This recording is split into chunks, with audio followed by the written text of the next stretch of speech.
politician in Iceland is being investigated by the government for saying that men can't breastfeed and other gender critical posts. What we're talking about when we say gender critical is people who refuse to believe that trans people are anything other than their biological sex. Well, Elder Christensen is a gay man who has spoken out about gender ideology for years now. He was a candidate in the recent Icelandic elections, and he says he's under investigation for his online posts, which are being called hate speech. Of course, we know hate speech is a Trojan horse to take away free speech. So he joins us for the first time on Redacted. Thank you so much for your time.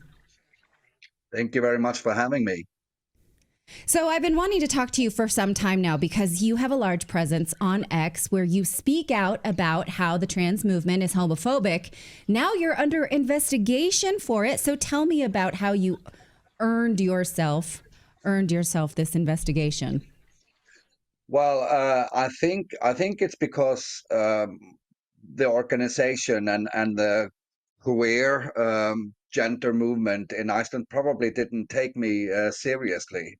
So when they found out that I was running for parliament in the election that happened just last week, I think that was maybe a little bit of a wake-up call for them that I'm actually a force to be reckoned with.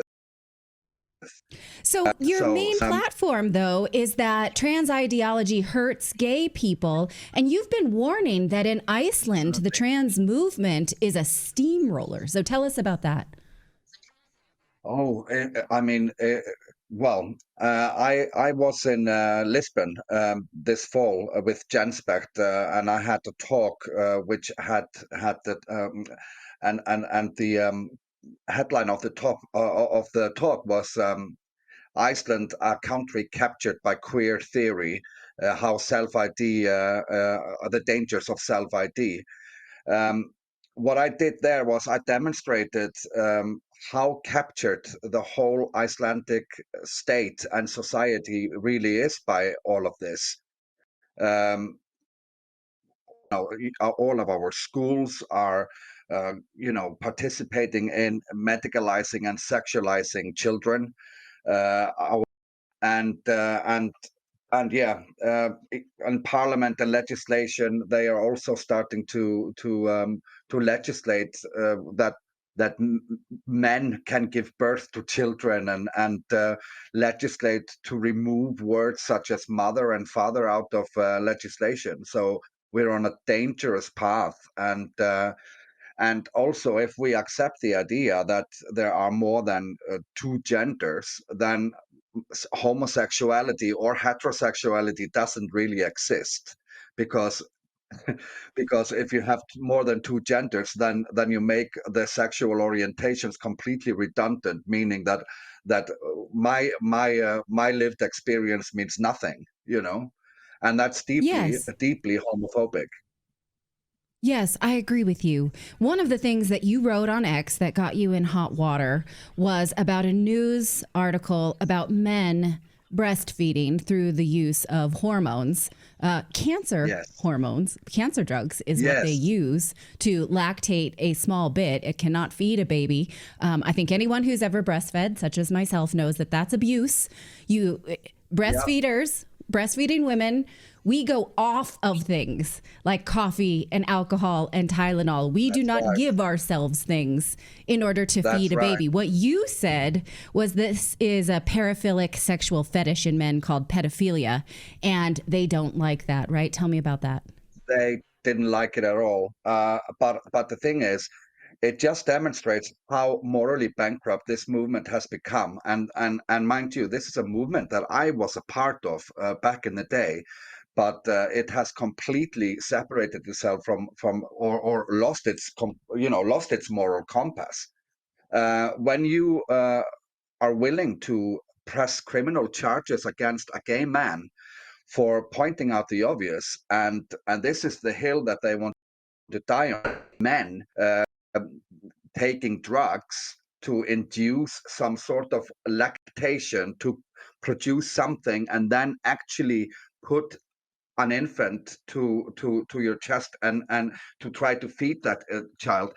I'm just left with a couple of questions. The first question is, what is the motivation behind it? Whose need is dominating factor here? Is it the need of the child who's being fed, or is it some other urges? Because we have to think about, when a man takes a drug to induce lactation, he's doing it to feed a child that he hasn't born or given birth to. So you have to start thinking, it's like, why is he doing this? Why? And for me, after analyzing and looking at the situation, I can only come to one conclusion, and that is to soothe our sexual fetish. And when you include children in your sexual fetish, there is only one word for it, and that's pedophilia. Sorry. Right. And so the group that's accusing you was actually had a prominent member accused of sexually harassing children and sexually assaulting a mentally impaired person in 2022. So there is capture of perverts in these groups. And so it's rich that they should still have the power to bring down someone else's private life, don't you think? Yes, and absolutely. And when that case came about, the person in question was kicked out of the board or council or whatever they call it that he was a member of. The media started talking briefly about this case, but that got hushed down very, very quickly, and the organization got very, very angry when the media actually called this person a man, which he is. And so then media started talking about the person as a woman assaulted and has been abusing children, etc., which is completely distortion of reality. Yes. Yeah, and now you hear nothing about the case. Everything is just covered up, and this is how it has been for quite a long time. We have self-ID laws here in Iceland, and I know of one convicted pedophile who convicted as a man and has now had his gender transition and is now roaming society free as a woman, and no one is batting an eyelid. That's terrifying. Now, what is at risk here with an investigation like that? Could you be criminally indicted for this? Do you risk jail time? What are your lawyers saying? Well, according to everything and what I see is I can risk up to 2 years in prison if convicted for that paragraph, the 233rd article of the Criminal Code, which covers hate speech. So if convicted, I can face up to 2 years in prison. But I would like to add, there are three. No, we are two other people. I'm the third person just in 6 months the organization launches attack against and bring criminal charges against via the police force. One of them is the first one was a high school teacher who simply just stated that there were two sexes and we should not affirm delusions of children and adolescents or adults for that matter. The second one is a secondary school teacher. And she is now also being charged. I assume the charges have been brought against her, and now the latest case is me. But this is the first time an LGBTQ organization or this organization in Iceland actually launches an attack on a gay man. So That's wild. but I the thing think is, when that. you don't, Go ahead, please. yeah, when you don't, the thing is, when you don't toe the line, then you become the enemy. It's a little bit like you are dealing with a cult here, because if you don't toe the line, you get excommunicated from the fold, if you like.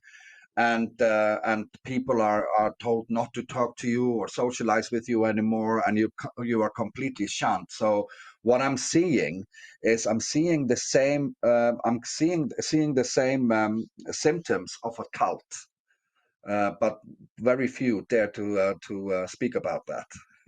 Right. Now, I think those of us who have studied the trans ideology movement know that they've used Ireland and Scotland as sort of test beds for these free range laws that will give them access to single sex spaces. I don't think we realized that Iceland was also a fertile ground for getting what they call rights. Iceland is actually was, I believe, the first country to introduce self-ID, maybe after Malta. The thing is, Malta and Iceland both are small European island countries, both with population of only 400,000 people. So everyone sort of know each other. And funnily enough, I have actually lived in Malta, so I have experience from both countries. Malta is a deeply religious Catholic country in the Mediterranean Sea, while Iceland is not as religious in its approach to life. There are some issues going on in Malta when it comes to money laundering and corruption and stuff like that. So yes, I'm when aware. they legislate, so when they legislate to appease a group and a powerful group of activists, you are sort of buying yourself a little bit of peace and quiet to deal with your other stuff. So, but like I said, I'm not accusing Malta or anything, but I just have a suspicion that there is another motivator behind them legislating, because even though the legislation in Malta is completely aligned with the LGBTQA++ community, I can tell you this much, that the culture isn't. So you don't legislate for equality, for tolerance or an equality, or for cultural changes. Cultural changes have to come from within, and they have to come through organically, not by force, not by legislation. Iceland, on the other hand, we got same-sex marriage or equal marriage in 2009 or 2010. I can't remember whether it was 9 or 10. And after that, all of these organizations, or especially the Icelandic organization, started, experiencing the same as other organizations, like in the UK, when they had their same-sex marriage milestone met. They started to get into some sort of an existential crisis. What shall we now fight for? We have to find another purpose to keep going, because you have to think about, this is an industry now. It's like it's a human right, equality, equity industry, and it's become like a little state within a state, where its only purpose is to keep itself alive. So that's where the trans child was suddenly created and was suddenly put in the center of all of this. And I have various theories of why children were put in the center of this activism, but I think they are there mostly to serve as a gender affirming care for adult men who claim that they are women. Yes. Yeah. I mean, that was born out of, I think, the Netherlands study, where men said that they thought they could live an easier life had they transitioned early and their bodies not been so masculinized. Right. But that was never studied on children. That was their sort of wish list in arrears. And one of the things that I hear, gay people say is that the gay rights movement was about being seen as equals, not being seen as perverts. We don't want to be seen as our sexuality, as our identity. We want to be seen as just family-loving, normal, social contribution members of society. And instead now they're putting this forward as a part of a gay identity, and that's wrong. Absolutely. And the thing is, we've had these influxes before with you know, men who want to center children in various ways in the movement. Hmm. We've had infiltration, for example, from the Pedophile Information Exchange (PI) and NAMPLA, you know, the North American Man Boy Love Association and stuff like that. And it took us years, if not decades, sometimes, to get rid of this influence out of the movement. And it was hard work to get them out. And now it just seems to come in through other channels, and it's very deflating. But what I would also like to say, why there are so many gay people, and hopefully more and more men like me, gay men. It's more the women who have been towing and taking this fight on. Gay men, we have to step up and step up the game, because if you look at how they are trying to diagnose these so-called trans children, you have to think about your own childhood. When, for example, I do it myself. If I was growing up now, I could be easily caught within this net of being, that I would have an adult saying, oh, you're just born in the wrong body, we can fix you. And me as a 10-year-old, I wouldn't understand. I would just say, oh my God, you can fix me. Okay, great. And I would go along with it, because I was a feminine boy. I had my identity crisis during my teenage years, because I didn't want to accept that I was gay and that my sexual orientation was this way. So we tick all the same boxes as these so-called trans children. So we have to let the children be, because the best cure for gender dysphoria is actually to go through normal puberty. There's a lot of resolution, in coming out on the other side of puberty. Yes, agreed. So you And I have would actually started to go go so fund. far. Oh, I, yeah. I would I would say I would actually go so far to say that blocking puberty is a human rights violation, because a normal puberty is a human right. Well, that's interesting. I've never thought of it that way, but I would agree with Yeah, you. Absolutely. yeah, When you study the process of the brain's maturation, you can. that's It's it. cruel to keep people Yeah, in a state of it's prepubescence. barbaric. It's barbaric. Yeah. We shouldn't do it. We should Yeah. not halt Okay. Well, thanks for normal giving me development that to of any think human about. being. Mm, Yeah.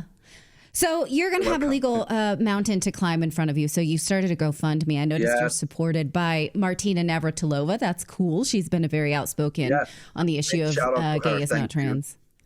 Yes. And so you also say that you would like to sue the Icelandic state broadcaster and the chairwoman of the National Queer Association in Iceland. So you will then be not just a defendant, but also a plaintiff. So tell me more about this legal Yes. fund that you've got going, because you've got a fight in front of you.